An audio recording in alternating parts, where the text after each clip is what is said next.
अस्सलाम वालेकुम बच्चों, कैसे हैं आप सब।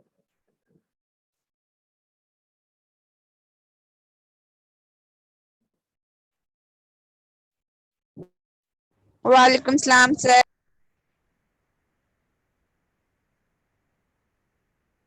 जी जी, आज हमारे साथ हैं साइका गुलाम गौस, जिन्होंने आज गलती से आई थिंक कोई लेक्चर ज्वाइन किया है, हमारा पहला। इनसे हम तो हम इनको वेलकम कहते हैं कि जी वो आई।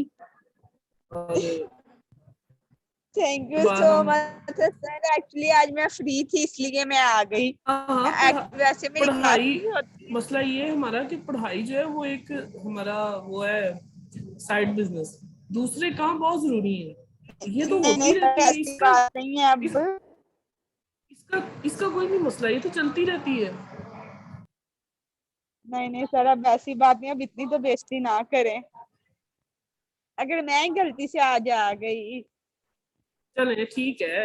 चले अब हम लेक्चर अपने शुरू करते हैं। रीनल आज हमने पढ़ना था, हमारे 4 टॉपिक्स कवर हो गए हैं। हमने उसमें से एक एंडोक्राइनोलॉजी में से हमने डायबिटीज था, और सीवीडी, पल्मोनरी, और hypertension. Hypertension is also something like diabetes के, which is also linked with our endocrine system and other systems। और आज हम देखेंगे अपना रीनल सिस्टम। कोई मुझे बताएगा रीनल सिस्टम क्या चीज है। जी सर किडनी कोई को बच्चा। किडनी जी जी बच्चे, रीनल है तो किडनी, मुझे उसका बताएं वो क्या क्या।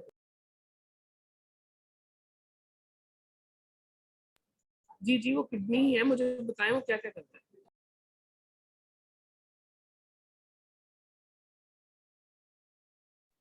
Sir filtration. जी जी बिल्कुल, फिल्ट्रेशन वो करता है, और उसके साथ साथ हमारी थर्मोजेनेसिस कर रहा होता है, हमारे इलेक्ट्रोलाइट बैलेंस कर रहा होता है, हमारी फैट को रेगुलेट कर रहा होता है, हमारे विटामिन जितने भी हैं फैट सॉल्युबल उनकी जो एब्जॉर्प्शन। एब्जॉर्प्शन है उसको रेगुलेट कर रहा होता है। हमारी जो आरबीसीज की फॉर्मेशन है, जिसे जो एरिथ्रोपोइसिस का प्रोसेस है, उसके अंदर एक हार्मोन यूज होता है जिसे हम इथ्रोपोइटिन कहते हैं, उसका 90% जो है हमारी किडनी जनरेट कर रही होती है। हमारी किडनी की अगर हम एनाटॉमिकल पोजीशन देखें तो ये कोई मुझे बता सकता है किडनी की एनाटॉमिकल पोजीशन।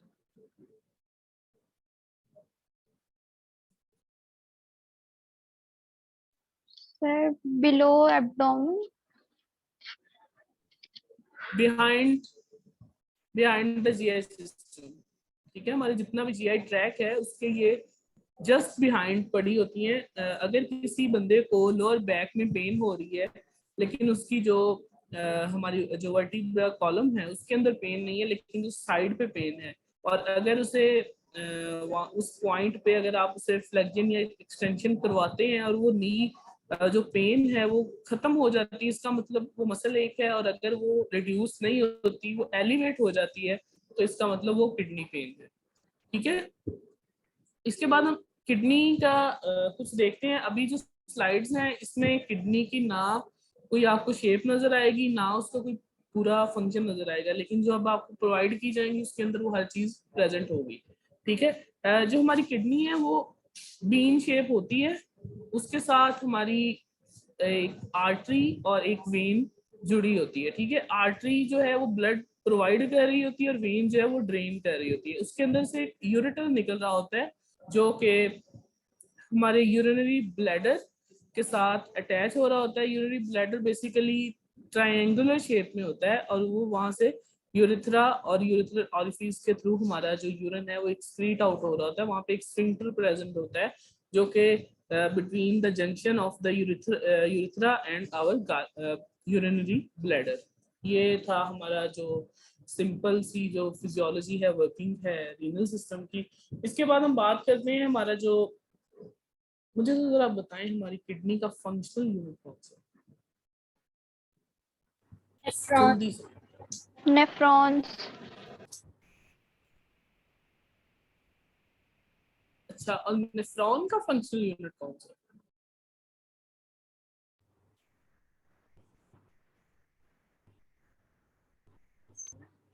नेफ्रॉन को, फिर उसमें तो रीनल पैरामिड, ट्रिब्यूल्स, लूपोफेन ये सब पाए नहीं, थे। ये तो किडनी का पार्ट है ना। नेफ्रॉन के अंदर स्टार्ट होता है Bowman's capsule, glomerulus, convoluted tubules, loop of Henle, distal convoluted tubule और यूरिनरी ट्रैक्ट। इस सब में से मुझे बताएं कि नेफ्रॉन का जो है जो फंक्शनल पार्ट कौन सा है, जो मेन पार्ट है।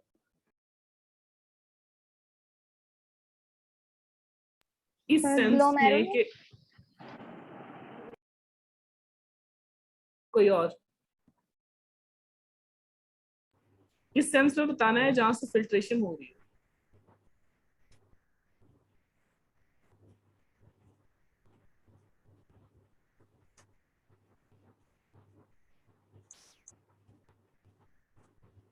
लूप ऑफ एनले, हमारा जो लूप ऑफ एनले उसके दो पार्ट है, एक डिसेंडिंग लूप ऑफ एनले, एक असेंडिंग लूप ऑफ एनले। वहां पे पोटेंशियल डिफरेंस क्रिएट किया जाता है एल्डोस्टेरॉन के थ्रू। ठीक है, नेक्स्ट लेक्चर में इंशाल्लाह हम रास साइकिल भी पढ़ेंगे। मैंने अपने एंडोक्राइनोलॉजी वाले लेक्चर में कहा था कि मैं रास साइकिल पढ़ाऊंगा अपनी वर्कशॉप में, और उम्मीद है कल वाला लेक्चर हमारा 12 बजे के करीब हो जाए सुबह दिन में, और वो कोई 2 या 3 घंटे का भी हो सकता है, क्योंकि रीनल हमने सारा कवर करना है कल हर सूरत में। एल्डोस्टेरॉन है बेसिकली वो हमारे कॉन्वोल्यूटेड ट्यूब्यूल्स पे एक्ट करता है, और वहां से जो सोडियम की रीअपटेक है उसे इंक्रीज करवा देता है, और असेंडिंग लूप ऑफ एनले पे भी वो एक्ट कर रहा होता है। ये तो थी हमारी नॉर्मल फिजियोलॉजी की, हमारा जो सिस्टम है वो कैसे एक्ट करता है। पोजीशनिंग आपको मैंने बता दी, ठीक है। रीनल फंक्शन मैंने आपको बता दिए, ये थे सारे इसके बच्चों नॉर्मल फंक्शंस और नॉर्मल एनाटॉमी। इसके बाद हम बात करते हैं इसकी टाइप ऑफ डिजीजेस की। इसके अंदर जो जो डिजीजेस हमने आज देखनी है वो 3 देख रहे हैं सिर्फ हम। AKI, CKD, nephritis. AKI जो है वो एक्यूट किडनी इंजरी को हम कहते हैं। जी मुझे कोई बताएं एक्यूट किडनी इंजरी क्या होती है?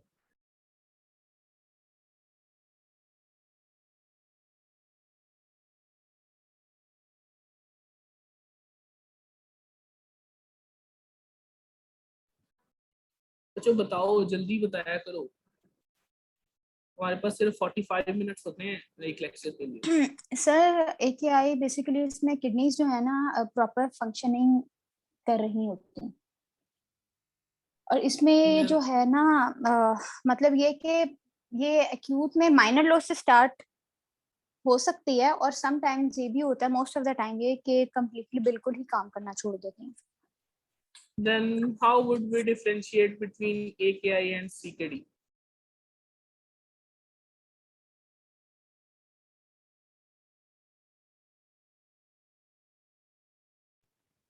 So यूरिन आउटपुट से बच्चों आंसर लाजमी क्या करें, अगर गलत करेंगे कोई बात नहीं, उसे करेक्ट कर दूंगा। सर मुझे ये लगता है कि एक्यूट किडनी इंजरी बेसिकली जो है ना मतलब कि माइनर लॉस से स्वेयर पे जा सकती है, लेकिन जो क्रॉनिक है वो टाइम टू टाइम किडनी को डैमेज करती जाती है, बिल्कुल आहिस्ता आहिस्ता खत्म करती जाती है। एक्यूट इज रिवर्सिबल, ठीक है। Acute is for short time. जैसे कि यहाँ पे अभी एक बच्चे ने बात की थी यूरिन आउटपुट की, मैं आपको बताता हूँ कि यूरिन आउटपुट जो है वो आपकी बात ठीक है, मैं वो भी आगे एक्सप्लेन करता हूँ। जो बात है हमारी AKI की वो इस सेंस में चल रही है कि एक्यूट किडनी इंजरी हमारी हो जाती है, जैसे C सेक्शन है, सिजेरियन, ठीक है। उसमें समटाइम जो प्रेगनेंसी में अगर किसी फीमेल को PIH हो गई है और वो प्रॉपर मेडिकेशन नहीं ले रही, उसका जो ग्लोमेरुलस है या जो उसकी जो आर्टरीज हैं, जो कैपिलरीज हैं, उनको आदत होती है एक consistent high elevated blood pressure की, और वो जब सडनली ड्रॉप करता है ना वो ब्लड प्रेशर, तो उससे बहुत ज्यादा कॉम्प्लिकेशन स्टार्ट हो जाती हैं। उसकी वजह से हमारे जितने भी जो नॉर्मल फंक्शनिंग है ना उसकी वो इफेक्ट होती है, और किडनीज शट डाउन हो जाती है। किडनीज कहती है ब्लड फ्लो रुक गया। एक ब्लड फ्लो अगर उसको 150 मिलीमीटर ऑफ हाइड्रागैरम पर मिनट जा रहा है, हाइड्रागैरम मरकरी को कहते हैं, अगर वो पर मिनट उतना जा रहा है लेकिन आफ्टर प्रेगनेंसी वो 100 या 90 के राउंड अबाउट आ गया तो किडनी शट डाउन हो जाते हैं। उस शट डाउन को हम AKI कह देते हैं। ये एक लाइव केस मैंने देखा था, उसमें फीमेल को AKI हो गई थी, पेशेंट डायलिसिस पे भी था, 3 दिन का डाइट प्लान गया था उनको, 3 दिन बाद डायलिसिस खत्म हो गया था और वो पेशेंट वॉकिंग स्टेट में आ गया था और उसको इतना ज्यादा एडिमा था कि पेशेंट मोबिलाइज से इमोबिलाइज हो गया था और उसका वेट अप्रोक्सीमेटली 10 kg इंक्रीज कर गया था। और उनकी जो टांगे थी उनके ऊपर हमें वो बैंड्स होते हैं वो चढ़ाने पड़ते हैं ताकि वो जो स्किन है वो फट ना जाए, इतना ज्यादा एडिमा था उनका। जो एपिथेलियल टिश्यूज थे उनमें बहुत ज्यादा टेंडरनेस और वो सारा सिस्टम चल इसमें। अच्छा मुझे ये बताएं कि जो AKI वाला पेशेंट है क्या वो डाइट प्लान से रिकवर कर सकता है? सिर्फ डाइट प्लान से?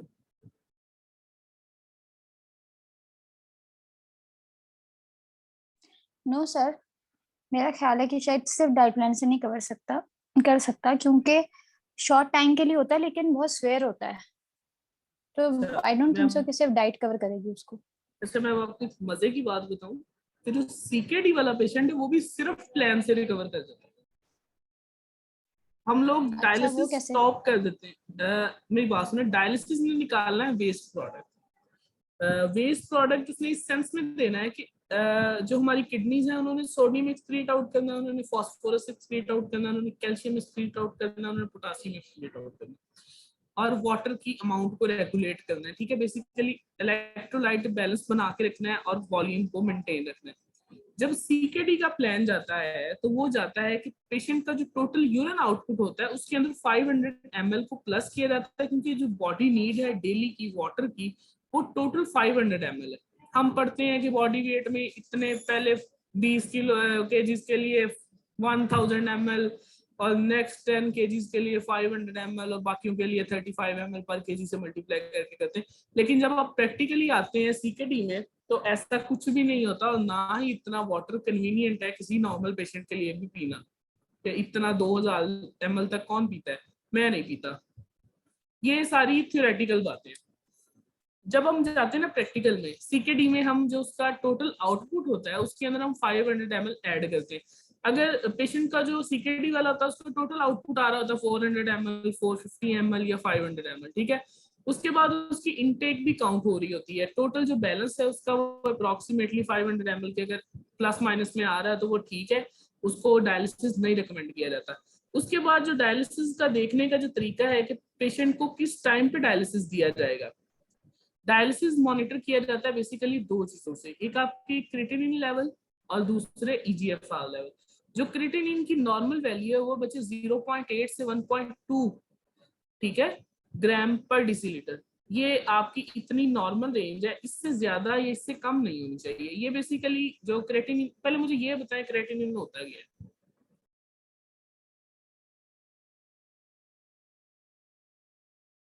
जी नूर, आज आप बोल नहीं रही, बताएं क्या होता है क्रिएटिनिन? सर प्रोटीन होती है। प्रोटीन है? प्रोटीन का बाय प्रोडक्ट नहीं, protein metabolism. Sir by product है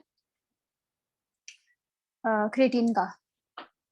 जी बिल्कुल। जब हमारी मसल प्रोटीन जो है वो जब डिकम्पोज होती है तो क्रिएटिनिन प्रोड्यूस हो रहा होता है, ठीक है। जब हमारी, अच्छा ये मुझे बताएं कि मसल प्रोटीन कौन सी है?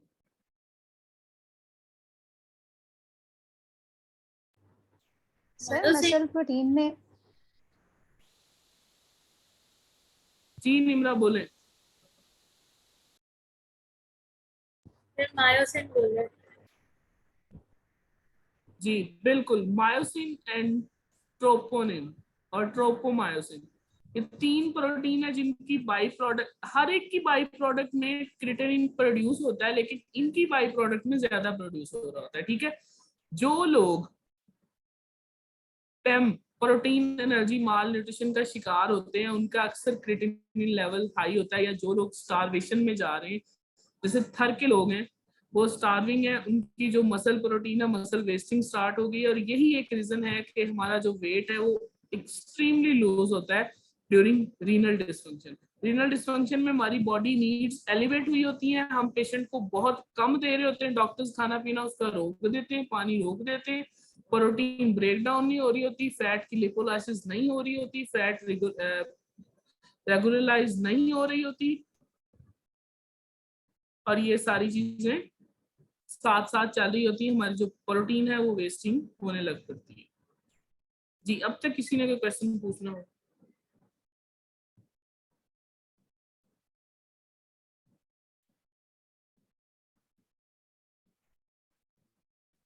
पूछिए पूछिए, क्वेश्चन पूछिए, बहुत सारे क्वेश्चन बनते हैं यहाँ तक, जल्दी जल्दी पूछें।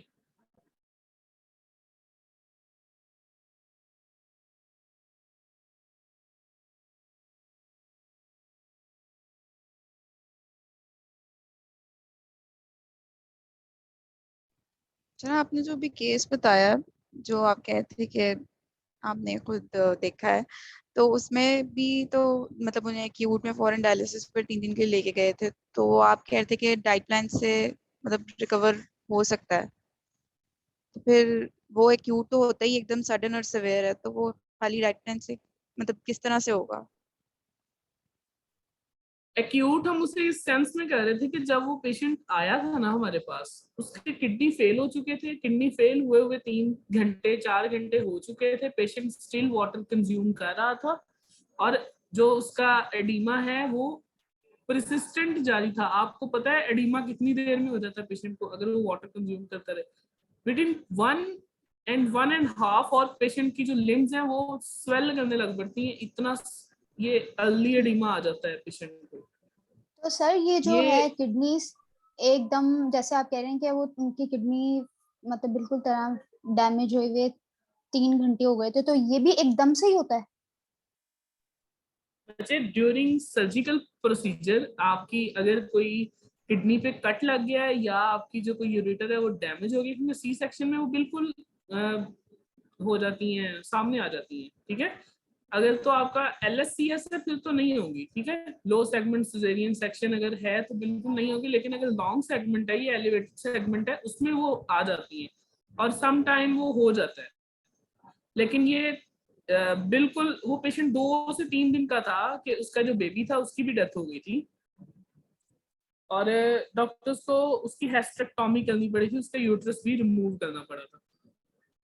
ये काफी इश्यूज आ रहे हैं आजकल हेस्टेक्टॉमी वाले, ये क्या इससे रिलेटेड ही आते हैं सारे। और सर आपने बताया है मतलब यही कि जब जैसा टेन्योर होता है प्रेगनेंसी का, उसमें अगर आपका बीपी हाई है तो मतलब एक अगर हम नॉर्मल पेशेंट को देखें जो हाइपरटेंशन का है, तो अगर अब कुछ अरसे मतलब होल लाइफ उनकी जो है उनका वो हाइपरटेंशन पेशेंट रहे हैं, और अब आके अगर वो उनका बीपी लो जा रहा है तो उसका भी सेम इफेक्ट ही होगा किडनीज के ऊपर? बिल्कुल बिल्कुल, ये सेम इफेक्ट आता है, हाइपोटेंशन का भी किडनीज पे आ रहा होता है। आपकी जो यूरिन आउटपुट है वो डिक्रीज कर रही होती है, आप हाइपोटेंशन में आपका जो इनसाइड द वॉल्यूम है वो बिल्डअप हो रहा होता है। ये एक फीडबैक मैकेनिज्म है जो चल रहा होता है बॉडी के अंदर। ये अब सर मैं लेकिन आपको बता नॉर्मली जी तो जी, प्रेगनेंसी में यूरिन आउटपुट तो इंक्रीज कर जाता है।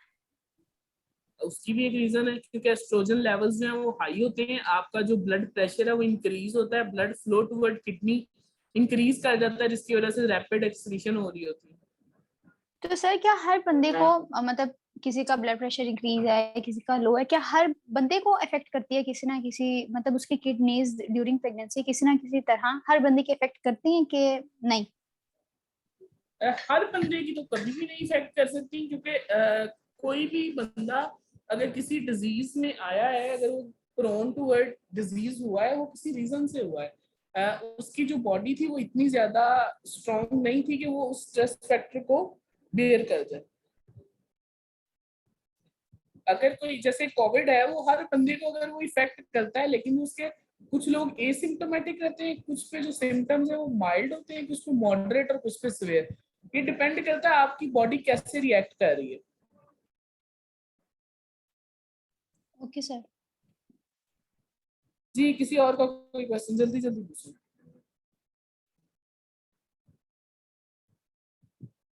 तो ये बहुत इंपॉर्टेंट है, ये 3-4 फील्ड्स हैं जो बिल्कुल ही न्यूट्रिशन के अंडर फॉल कर रही हैं, और इसमें आपके पास जीरो चॉइस होती है। बहुत ही माइन्यूट सी चीजें हैं जो आपने पेशेंट को देनी होती है। ठीक है, पहले तो मुझे ये बताएं, असाइनमेंट किया आप लोगों ने एंजियोजेनेसिस वाली? मुझे याद आ गया। सर की है मैंने बहुत सर्च किया है उसको। मतलब जैसा अगर हम वो देखें उसको फूड इंड्यूस्ड एंजियोजेनेसिस का तो पता चल जाता है, पर वो फूड मतलब मैंने काफी और तरह से भी सर्च करके देख लिया और मुझे नहीं कुछ सच मिला। तो एंड मतलब जो मेरा एनालिसिस है पता नहीं सही है कि नहीं, तो मे बी सिर्फ इसमें प्रोसेस्ड फूड्स या जो फैटी फूड्स होते हैं एक्सेस ऑयल वाले और मतलब इस तरह की चीजें जो है वो मना की जाती हैं शायद। मतलब मैंने बहुत सर्च किया पर मुझे कुछ नहीं मिला। तो काइंडली आप बताएं कि आप मतलब आपने किस सेंस में बोला था ये कि इसको सर्च करें? मैंने इसी सेंस में बोला था कि जो सीवीडी का पेशेंट होता है, कैबेज का, मैंने आपको बताया था वो एक ग्राफ लग रहा होता है, उसकी जो वेजल्स हैं वो हम आर्टिफिशियल मेथड से उसे जोड़ रहे होते हैं। ठीक है, उसको जुड़ने के लिए भी कुछ न्यूट्रिएंट्स रिक्वायर्ड होते हैं। ठीक है, इटसेल्फ जब कैंसर हो रहा होता है पेशेंट को तब भी एंजियोजेनेसिस हो रही होती है। ठीक है, मैंने आपसे जी ये ऐसे ही पूछा है। था कि मुझे वो बताएं वो कौन से फूड्स हैं जो एंजियोजेनेसिस को इंड्यूस करवा सकते हैं, कि आपकी जो अगर कैबेज का प्रोसेस आपको अगर कोई ब्लॉकेज आ गई है, प्लेक फॉर्मेशन हो गई है, तो इटसेल्फ बॉडी का एक मैकेनिज्म चल रहा होता है, वो कौन से फूड्स हैं जो इसे इंड्यूस करवा सकते हैं? आपको पता है आप फूड से अपने आई कलर भी चेंज कर सकते हैं सिर्फ फूड कंजप्शन से। वो कैसे सर? नहीं सर हैं? ये तो नहीं पता था ये तो नई बात ये है। पॉसिबल है, आप अपने जो कलर्स हैं आई के वो भी चेंज हो जाते हैं, लेकिन वो कुछ टाइम लगता है, 2-2.5 साल का प्रॉपर एक प्लान चलते हैं, फिर सर चेंजिंग किसी आने एक बच्चे लगते का करवा दें, 2-2.5 साल हैं। प्लान ही फॉलो करते रहो। जी जी, फॉलो प्लान का मतलब ये नहीं होता कि आप बिल्कुल खाना पीना छोड़ दें। प्लान में बड़ी मजेदार चीज हर वीक बाद कुछ ना कुछ उसमें ऐड किया जाता है। जैसे बीटा कैरोटीन्स हैं वो रेड इन कलर है। ठीक है, ये इफेक्ट करते हैं चीजें। अगर आप सिर्फ कैवा रूट यूज करें तो आपकी जो आंखों का कलर है वो रेड हो जाएगा। सर आंखों के कलर से मेरे दिमाग में ऐसे ही थोड़ा सा स्टूपिड सा सवाल आया है कि मैंने जो आंटियां होती है ना, आंटियों से सुना हुआ है कि ना जो ठंडा यख पानी होता है ना, प्रेगनेंसी में उठते साथ जो है ना निहार में ठंडा यख पानी पीने से ना कलर आइज बच्चों की होती है। कलर्ड आइज ठंडे पानी से, ऐसा तो कुछ नहीं था, ये तो मिथ्स है। मैंने इसलिए पूछा, मैंने कहा मैं पूछ लूं, 2.5 साल हम प्लान फॉलो करें और हम ठंडा पानी पी के कर लेते हैं। ये मिथ्या बच्चे, ऐसे कुछ भी नहीं होता। बेसिकली ये आपकी ना जो ऐसे चेंज होते हैं ना कलर्स, वो लॉन्ग लास्टिंग नहीं होते। वो जब आपको उस चीज की डेफिशिएंसी होती है तो वो फिर से चेंज होने लग पड़ते हैं। ठीक सर है एक और क्वेश्चन आई कलर से बताएं। जब जी जी। मोस्टली मैंने देखा है, मोस्टली बच्चे जब पैदा होते हैं तो उनका आई कलर ब्लैक नहीं होता, उनका आई कलर ग्रेइश में जा रहा होता है, लेकिन बाद में वो चेंज क्यों हो जाता यही तो बात है, यही तो मैं कह रहा हूँ कि ये चेंज हो जाता है। वो ऐसे है कि जब वो बेबी बर्थ हुई उसकी, उसमें वो जो चीज थी वो प्रेजेंट थी, लेकिन जैसे ही हमने उसको खुद उसकी वीनिंग स्टार्ट की है, वीनिंग का प्रोसेस जब हमने स्टार्ट किया, हमने वो चीजें उसे इंड्यूस ही नहीं करवाई जो उसके कलर को कर सकें। अब वो भी कलर डिसअपियर होना था। तो ये सर क्या पॉसिबल है, चीजें ये सब होती होता हैं जो है। मेंटेन करती हैं? इसका पूरा एक लेक्चर है ये, ऐसे हेलो सर, एक बहुत ये वर्कशॉप उस बहुत पे भी वास्ट रख दें, टॉपिक। चले एक वर्कशॉप करते उस हैं पे भी कुछ, रख दें। अभी पहले ये तो पूरी कर ले, उसका भी सोच लेते हैं। अच्छा मुझे इसके रिलेटेड बताएं, मैं उसका बताता हूँ एंड पे याद है। अभी ये मुझे लगता है हमें दोबारा ज्वाइन करना पड़ेगा। Yes, sir. 3 minutes. हाँ दोबारा अभी से ज्वाइन कर लो दोबारा। अभी इसे सबको बल्कि मीटिंग एंड करें और दोबारा ज्वाइन करें।